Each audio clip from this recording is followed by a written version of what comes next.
அனைவருக்கும் வணக்கம். இது உங்கள் வளர்தமிழ் யூடியூப் சேனல். நாம் டிபார்ட்மெண்ட் எக்ஸாம் தொடர்பான வீடியோக்களை தொடர்ச்சியாக பார்த்து வந்துட்டுருக்கோம். அதன் அடிப்படையில் இன்று டிஎன்பிஎஸ்சி ஆனது ஒரு முக்கியமான டிபார்ட்மெண்டல் எக்ஸாம் தொடர்பான ஒரு அப்டேட் பண்ணியிருக்காங்க. அதை பற்றி தான் இன்றைக்கி வீடியோவில் பார்க்க இருக்கோம். வாங்க இன்றைய வீடியோவில் பார்க்கலாம் என்ன டிஎன்பிஎஸ்சி அனௌன்ஸ் பண்ணியிருக்காங்க அப்படிங்கிறத. தமிழ்நாடு அரசு பணியாளர் தேர்வாணையமானது செய்தி வெளியிட்டுள்ளது. அதாவது அடுத்து வரக்கூடிய மே 21 துறை தேர்வு சம்பந்தமாக செய்தி வெளியிட்டுள்ளது. அது என்னங்கிறத பார்ப்போம்.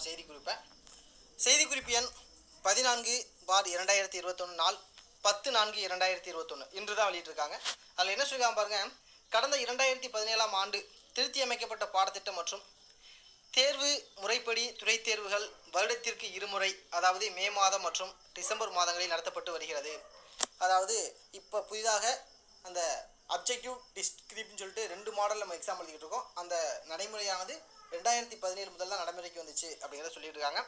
துறை தேர்வுகளில் நடைமுறையினை சீரமைக்கும் பொருட்டு தமிழ்நாடு அரசு பணியாளர் தேர்வாணையத்தால் ஜூன் 2021 நடைபெறவிருக்கும் துறை தேர்வுகளில் கணினி வழி தேர்வினை அறிமுகப்படுத்துகிறது.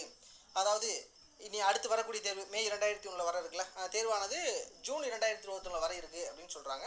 அது கணினி வழியில் நடக்கும் அப்படிங்கிறத சொல்கிறாங்க.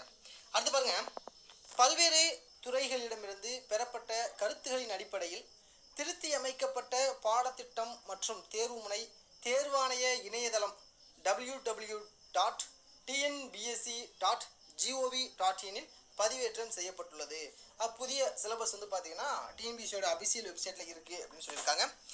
கணினி வழி தேர்வினை அறிமுகப்படுத்துவதற்கிணங்க பின்வரும் நடவடிக்கைகள் எடுக்கப்பட்டுள்ளன. இப்போ புதுசாக பார்த்தோம்னா கணினி வழி தேர்வு நடக்கிறதுனால அதுக்கான வழிமுறைகள் சொல்லியிருக்காங்க. அதான் நம்ம பார்க்க இருக்கோம். முதல் விஷயம் பாருங்க, கொள்கை குறிவகை தேர்வுகளுக்கான துறை தேர்வுகள் கணினி வழி தேர்வாக நடைபெறும். அதாவது அப்ஜெக்டிவ் முறையில் நடக்கக்கூடிய தேர்வு கணினி வழியில் தான் நடக்கும் அப்படின்னு சொல்லியிருக்காங்க. அடுத்து பாருங்க, 2வது பாயிண்ட், விரிந்துரைக்கும், அதாவது டிஸ்கிரிப்ட் சொல்லும்ல, அந்த விரிந்துரைக்கும் வகையிலான துறை தேர்வுகளை பொறுத்த மட்டில் தற்போதுள்ள நடைமுறையான எழுத்து தேர்வு மேனுவல் ரிட்டன் எக்ஸாமினேஷன் வகையிலே தொடரும். அதாவது அப்ஜெக்டிவ் ஆன்லைன்லையும் டிஸ்கிரிப்ட் பார்த்தோம்னா நம்ம நார்மலாக பேப்பர் கொடுத்து எழுதுன மாதிரி இருக்கும் அப்படின்னு சொல்லியிருக்காங்க. அப்போ உங்களுக்கு ஒரு கேள்வி எழும், பார்த்தீங்கன்னா ரெண்டும் ஒரே நாள் எப்படி நடக்கும் அப்படின்னு சொல்லிட்டு அதுக்கும் கீழே பதில் சொல்லியிருப்பாங்க. பார்க்கலாம்.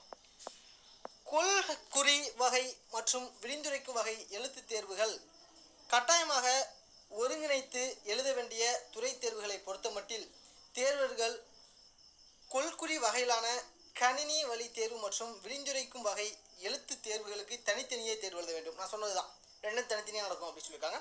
மேற்கூறிய பாடத்திட்டம் மற்றும் தேர்வு முறை நடைபெறவிருக்கும் துறை தேர்வுகளிலிருந்து உத்தேசமாக பின்வருமாறு நடத்தப்பட உள்ளது. அதுக்கான டைம் டேபிள் மாதிரி சொல்லியிருக்காங்க. உத்தேசமாக கன்ஃபார்ம் பண்ணல, உத்தேசமாக சொல்கிறாங்க. என்ன சொல்லுங்க பாருங்க. கணினி வழி தேர்வு எப்போ நடக்கும் டேட்டு கொடுத்துருக்காங்க. 22/6/2021 26/6/2021 வரை நடைபெறும் அப்படின்னு சொல்லியிருக்காங்க. அடுத்ததாக டிஸ்கிரிப்டிவ் வகை எழுத்து தேர்வுகள் 27/6/2021 நடைபெறும். முதல்ல அப்ஜெக்டிவ் நடத்தி முடிச்சுட்டு ஒரு 5 நாட்கள் நடத்தி முடிச்சுட்டு அதுக்கப்புறம் 27ஆம் தேதியிலேருந்து ஜூன் மாதத்துலேருந்து பார்த்தோம்னா டிஸ்கிரிப்ட் நடத்தலாம் அப்படின்னு சொல்கிறாங்க. அடுத்து கொள்குறி வகை மற்றும் விரிந்துரைக்கும் வகை எழுத்து தேர்வுகளை ஒருங்கிணைத்து எழுதவிருக்கும் தேர்வுகள் கொள்குறி வகைகளான கணினி வழி தேர்வு மற்றும் விரிந்துரைக்கும் வகை எழுத்து தேர்வுகள் அவற்றிற்கென ஒதுக்கப்பட்ட 2 வேறு தினங்களில் தேர்வு எழுத வேண்டும். ரெண்டும் தனித்தனியாக நடக்கும் அப்படின்னு சொல்லியிருக்காங்க. நடைபெறவிருக்கும் துறை தேர்வினை எதிர்கொள்ளும் தேர்வர்கள் தேர்வாணைய இணையதளத்தினை தொடர்ந்து கண்காணிக்கும்படி அறிவுறுத்தப்படுகிறார்கள். மேலும் இது சம்பந்தமாக பல செய்திகள் வெளியிட இருக்காங்க. அது நம்ம தெரிஞ்சுக்கணும் அப்படின்னா தொடர்ச்சியாக நம்மளுடைய டிஎன்பிஎஸ்சியோடைய அபிஷியல் வெப்சைட் நீங்கள் பார்த்துக்கிட்டே இருங்க, அப்போ தான் தெரியும் அப்படின்னு சொல்லியிருக்காங்க. ஸோ இந்த செய்தி குறிப்பின் மூலமாக நமக்கு சொல்ல வருவது பார்த்தோம்னா அப்ஜெக்டிவ் டிஸ்கிரிப்ட் 2 நடந்துச்சு. 2ம் ஒரே நாளில் நடக்கும், தொடர்ச்சியாக நடக்கும். இந்த மாதிரி அப்ஜெக்டிவும் டிஸ்கிரிப்ட் 2மே நடக்க உள்ள தேர்வுகளுக்கு பார்த்தோம்னா முதல்ல டிஸ்கிரிப்ட் முடிஞ்சிடும், ஃபஸ்ட்டு அப்ஜெக்டிவ் முடிஞ்சிடும். அதுக்கப்புறம் பிரிதொரு நாளில் பார்த்தோன்னா டிஸ்கிரிப்ட் நடக்கும் அப்படி சொல்கிறாங்க. ஒன்லி அப்ஜெக்டிவ் மட்டுமே இருந்துச்சுன்னா அது ஒரே நாள்லேயே ஆன்லைனில் அப்ஜெக்டிவ் நடந்துடும். டிஸ்கிரிப்ட் மட்டுமே இருக்கக்கூடியது பார்த்தோன்னா டிஸ்கிரிப்ட் டேட்டில் தனியாக நடக்கும். அந்த மாதிரி பிரித்து நடக்கும். அப்ஜெக்டிவ் டைப் பார்த்தோன்னா ஆன்லைனில் தேர்வு நடக்கும் அப்படின்னு சொல்லியிருக்காங்க. இதுதான் பார்த்தோம்னா தற்போது தமிழக அரசு வெளியிட்டுள்ள ஒரு முக்கியமான செய்தி குறிப்பாக பார்க்கப்படுகிறது.